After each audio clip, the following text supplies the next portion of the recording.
에너지 전쟁은 워낙 또 중요했었지만 미국과 이란의 전쟁을 겪으면서 우리는 더 중요한 투자의 포인트가 됐다라는 걸 시청자 여러분도 실감하실 것 같습니다. 그래서 오늘은 이 에너지 안보, 그에 따른 투자 전략에 대해서 좀 자세하게 풀어드리도록 하겠습니다. 박주근 리더스 인덱스 대표 모셨습니다.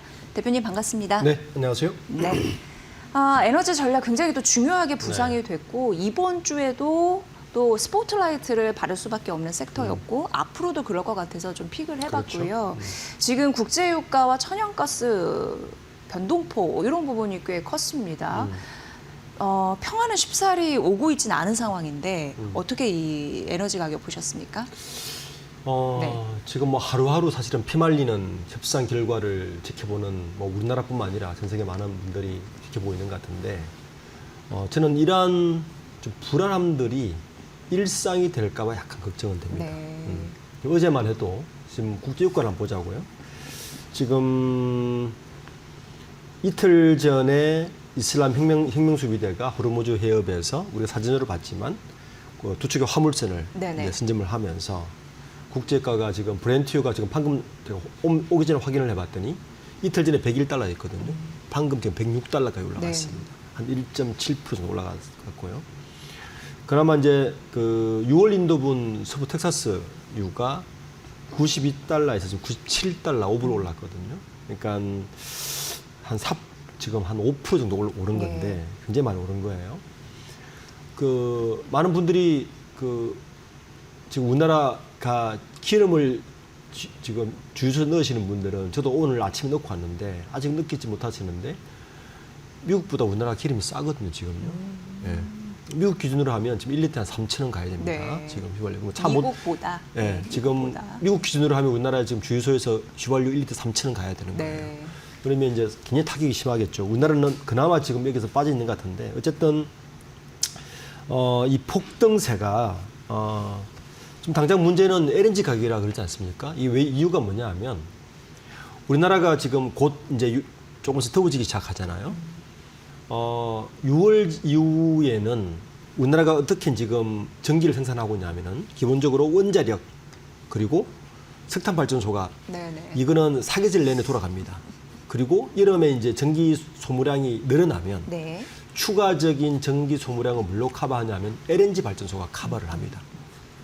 그런데 이제 LNG 발전소에 들어가는 LNG 가격을 이제 반영 안 할 수가 없어요. 그러면 전기세가 당장 작년에 한 에어컨 좀 트는 집들은 한 뭐 10만 원, 15만 원 내는 집이 20만 원, 30만 원 내는 이제 현실로 다가오는 거예요. 기름값 터쳐서. 그래서 이러한 영향이 언제까지 오래 갈지 지금 불안하고 지켜보고 있습니다. 네.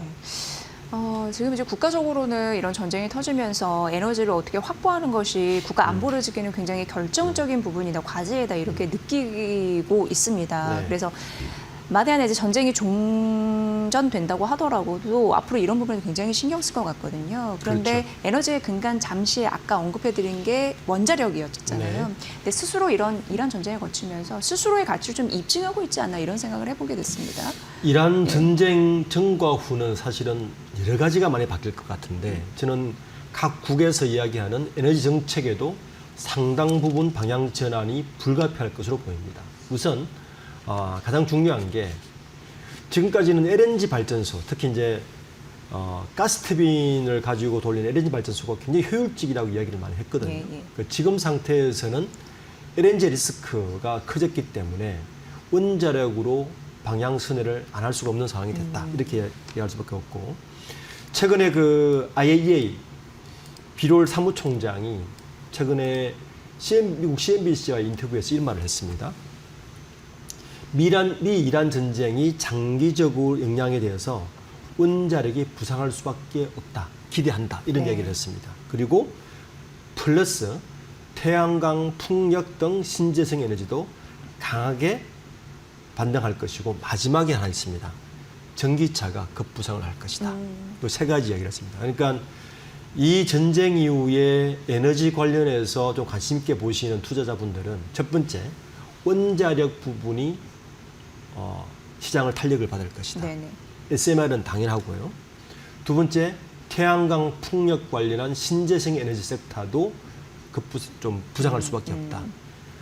이에 따라 커지는 것이 저는 전기차 시장. 그러면 지금도 보시면 2차 전지 조금씩 움직이고 있잖아요. 네, 이번 주 많이. 예. 예. 그리고 2차 전지가 사실은 그 그러니까 ESS 관련한 이 재생에너지가 또 부강하면 ESS 관련한 배터리가 또 부강할 수밖에 없어서 이러한 섹터들을 좀 관심 있게 보는 게 향후에는 중요한 좀 관전 포인트가 될 것 같습니다. 네.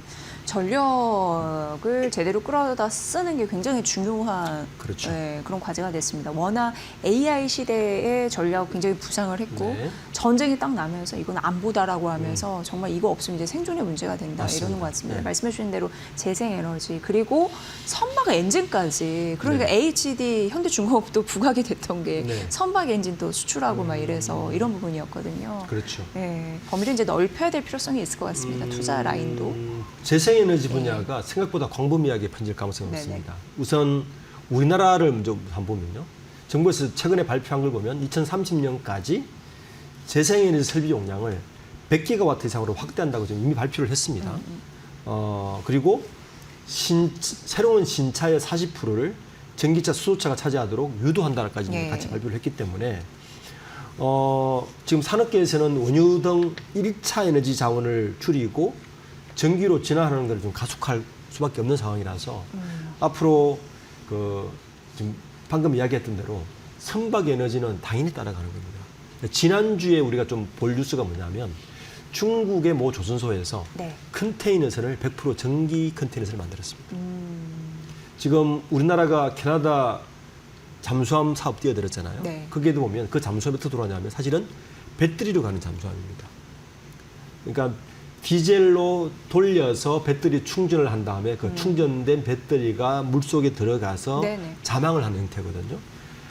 저는 이 선박에도 아주 큰 대형 선박은 아니겠지만 빠르게 이 전기로 이동하는 걸 보면 이제는 우리가 이제 캐즘 이야기를 꽤 오랫동안 했는데 저는 이번 이란 전쟁 이후에 2차 전지나 신재생 에너지 때문이라도 이러한 것들의 파급 효과가 생각보다 빨리 갈 수 있다. 그렇게 네. 보고 있습니다. 네.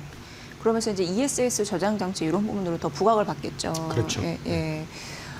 지금 뭐 이란 쪽 같은 경우에는요, 미사일 공격을 이제 받다 보니까 상당 부분 이제 정유 시설 같은 경우도 파괴가 많이 됐다 이런 얘기가 나옵니다. 그래서 전쟁을 끝낼 수밖에 없는 이유는 뭐 발사대뿐만 아니라 여러 가지 이게 살림살이가 다 파괴가 됐기 때문에 더 이상 힘쓸 수가 없다. 이런 또 시나리오를 지속적으로 또 언급하죠. 정유 시설이 또 대표적일 그렇죠. 것 같아요. 최근에 ETF 많이 에너지에서. 보시는 분들은 예. 이제 뭘 이미 확인했을 텐데 올해 시작해서 ETF가 가장 마른 오른 섹터가 어디죠? 건설입니다. 예. 재건 그러니까, 관련해서. 예, 왜냐하면 지금 반도체 ETF보다 네. 수익률이 더 좋은 곳이 이제 건설 ETF입니다. 왜 그러냐면 지금 미국 언론들 이야기하는 걸 보면 이번 전쟁으로 지난주까지 가집게된 피해 금액이 얼마냐? 중동 에너지 인프라가 580억 달러를 이야기합니다. 네. 그럼 우리 돈으로 한 85조 정도 되거든요. 근데 이건 다 우리에게 올 수는 없죠. 근데 우리가 계산할 수 있는 건 뭐냐 하면 지금까지 우리나라 건설사들이 중동의 에너지 인프라 및 담수화 시설 같은데 공사를 수주하고 공사를 이미 완료된 게 44조 원입니다. 자, 그 중에 상당 부분이 지금 파괴됐다면 파괴된 걸 누구에게 맡기겠습니까? 당연히 공사를 한 기업에 맡길 가능성이 굉장히 높죠. 공사 이력이 있었던. 그렇죠. 예. 거기를 우리가 건설을 했기 때문에 예. 그런 85조 원 중에 뭐 다 빼더라도 저는 상당 부분 미국이 할 거라 봐요. 미국이. 그렇지만 약 절반 정도나 20조 정도는 우리나라 건설업체들이 가져갈 가능성이 굉장히 높다. 그래서 지금 뜨는 게 어디냐면은 그래서 건설 ETF가 좀 뜨고 최근에 그래서 이 우리나라 빅5, 빅10 건설사들도 네. 전략을 상당 부분 수정했습니다. 어떻게 수정했냐면은 기존에는 뭐 아파트 주택 건설에 좀 많은 비중을 뒀다면 최근에는 대우건설이나 현대건설이나 많은 건설업자들이 에너지 인프라 그리고 LNG 원자력 발전소 이쪽으로 털면서 이쪽 ETF가 좀 동시에 상승하는 네. 게 보이셔서 건설주 이제 재건 쪽을 보시는 분들은 첫 번째 봐야 될 거는 이 건설사가 과거에 중동에 건설 이력이 있느냐를 보시는 게 첫 번째 이제 옥석을 가리는 기준이고요. 두 번째는 에너지나 LNG 쪽에 건설 역량이 있는 건설사들은 아마 이미 ETF에 단계 있을 것이고 그쪽으로 보는 것도 투자 관점에서는 중요한 포인트라고 보입니다. 네. 사실 이제 이런 전쟁 미국이 파괴를 했는데 미국이 또 재건설을 해준다. 네. 그렇네요. 그렇다면 이제 한국 기업들 우리는 EPC 이런 부분에서도 과거 경험이 좀 있다 보니까 긍정적인 말씀해 주신 대로 왠지 추가적인 수주가 기대되는 부분이 있을 것 같은데 어떤 기업 대표적으로 우리가 들어볼 수 있을까요? 저는 대표적으로는 현대건설입니다. 현대건설. 네. 예. 두 가지 때문인데요. 우선 원자력 분야의 현대건설은 굉장히 노하우를 가지고 있습니다. 원전. 네, 원전 예. 때문에. 지금 우리가 초두 이야기했듯이 예.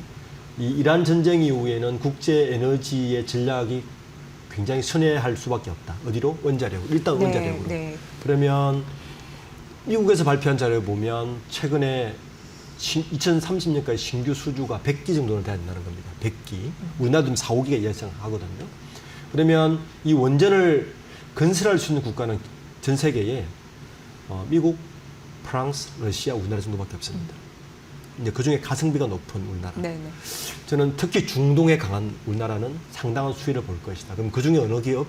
현대건설이 아주 크죠. 최근에 대우건설도 본인들이 EPC 능력이 없다 보니까 일본에 있는 건설사와 EPC 계약을 이미 한 상태입니다. 네. 그러니까 지난주 뉴스를 찾아보시면 대우건설이 발빠르게 지금 일본의 EPC사들과 계속 협의를 하고 있는 게 뉴스로 나올 텐데 일단 원전 관련 수혜주가 첫 번째입니다. 네. 그리고 LNG와 담수화 시설 같은 것도 건설 이력이 있는 기업들을 좀 보시는 게 우선 이 관련해서 섹터를 보시는 게 중요한 포인트가 될 것이고 이 재건주를 생각하시면 보통 우리가 뭐 큰 프로젝트를 생각하시는데 저는 그보다는 제가 이제 중요한 관전 포인트로 가리는 옥석가는 기준으로 과거 중동의 이력을 가지고 있는 지금 나오죠 이력을 가지고 있는 기업들을 우선으로 보는 게 지금 당장 전쟁이 어느 정도 마무리될 때 이쪽 기업들이 수혜를 볼 가능성이 굉장히 높다. 네, 이렇게 보시면 될 것 같습니다. 저기서 나왔지만 대우건설, DLRNC, 뭐 현대건설, GS건설, 네. 삼성, E&A 웬만큼 다 이력이 있네요. 이력이 있죠. 예, 근데 네. 그 중에서도 원전 이런 원전은 부분인데 아마 현대건설이나 대우건설을 보시는 것 같습니다. 현대건설 네. 이런 부분을 좀 언급을 해주셨습니다. 미국과 이란의 최대 피해지는 동아시아고 최대 수혜주는 중국이다. 이에 대해서 동의하시나요? 네. 동의합니다. 네. 중국은 뭐라 그럴까요? 사실 이 전쟁으로 인해서 가만히 앉아서 정량적, 정성적 이득을 다 봤습니다. 아유, 참. 네. 예. 예. 우선 그 정량적으로 보면 결국에는 전 세계 에너지 흐름이 석유와 가스 의존도에서 원자력과 신재생 에너지로 빠르게 갈 텐데 네. 아까 원자력은 뭐 이런 국가에 가지만 이 신재생 에너지인 태양광, 풍력, 배터리, 송전망은 결국에는 중국이 수혜를 받을 수밖에 없습니다. 그러니까 그 문제는 이제 그 장비를 누가 가장 싸고 빠르게 공급하느냐의 문제거든요. 그 부분에서는 결국에는 일단 태양광 이런 건 중국 그리고 우리나라가 일부 이렇게 갈 수밖에 없기 때문에 이게 이제 당장은 정량적 수혜를 중국이 받을 수밖에 없는 상태고요. 네. 정성적으로도 중국은 가만히 앉아서 글로벌한 일부 지위를 가져왔습니다. 네. 그래서 이번 전쟁에서 전쟁은 미국이 일으켰는데 결국에는 정량 정성적으로 가장 수혜를 본 것은 중국이다. 뭐 여기에는 이견이 없을 것 같습니다. 네. 그러니까 앉아서 좀 돈번 구조네요. 돈만 번 것이 아니라 네. 이미지까지 좋아졌죠. 이미지까지. 네. 예. 글로벌한 어떤 스탠다드 기준을 중국이 절대로 미국한테 뺏을 수 없는 걸 알고 있었는데 네. 그 부분까지 일부 가져왔죠. 네. 아, 우리도 이런 좀 뭔가가 있었으면 좋겠는데 그래도 앞으로 뭐 전쟁 그 발발 이후에도 우리가 또 챙겨야 될 산업들이 있으니까 그 안에서 맞습니다. 투자 인사이트를 얻고 또 실행에 옮기면 될 것 같습니다. 네. 그렇게 또 정리를 해봐야 될 것 같습니다. 오늘 이란 전쟁에 따른 에너지 안보 굉장히 중요한 이제 투자 포인트가 될 텐데 그에 따른 탑픽 전해드렸고 필요성, 그런 정당성 이런 부분 좀 봐드렸습니다. 리더스 인덱스 대표의 분석으로 들으셨습니다. 고맙습니다, 대표님. 네.